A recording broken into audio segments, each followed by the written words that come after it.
Here's Lasker chess lesson or chapter 3.5.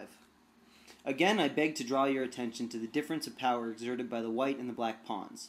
Taken all around, you will perhaps agree with me that when I declare that black, by choosing the defense of pawn queen rook 3 as his third move to the Ruy Lopez, unnecessarily damages his queenside pawns, while the development of his pieces gives him no compensation for that disadvantage.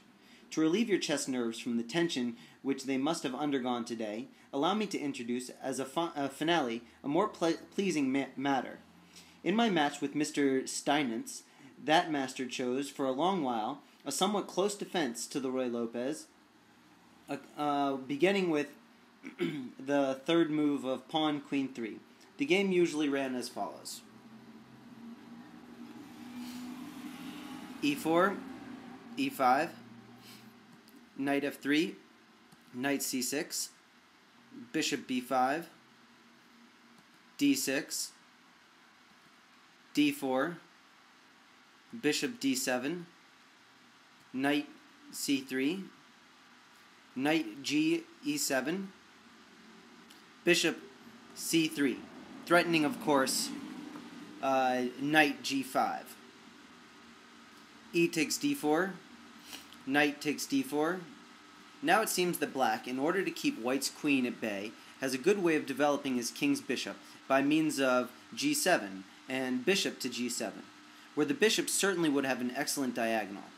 This little plan, however, was never executed by Mr. Steinitz, the reason appearing in what follows: g6, bishop g5, in order to take possession of the diagonal which black attempts to occupy. Bishop g7, knight d5, attack and counterattack. Bishop takes d4. Anything else would be clearly disadvantageous. Queen takes d4, exclamation point.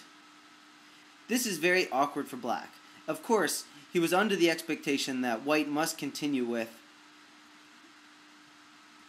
knight takes e7, when bishop takes b2 would allow black to get out of danger, but white had a more efficient move at his disposal.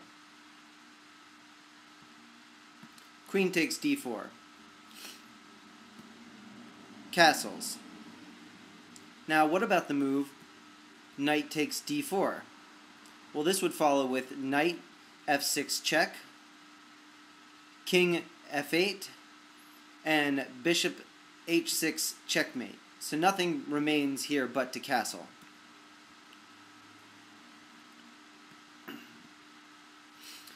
Knight f6 check, king h8, knight g4 check, knight takes d4, bishop f6 check, king g8, knight h6 mate.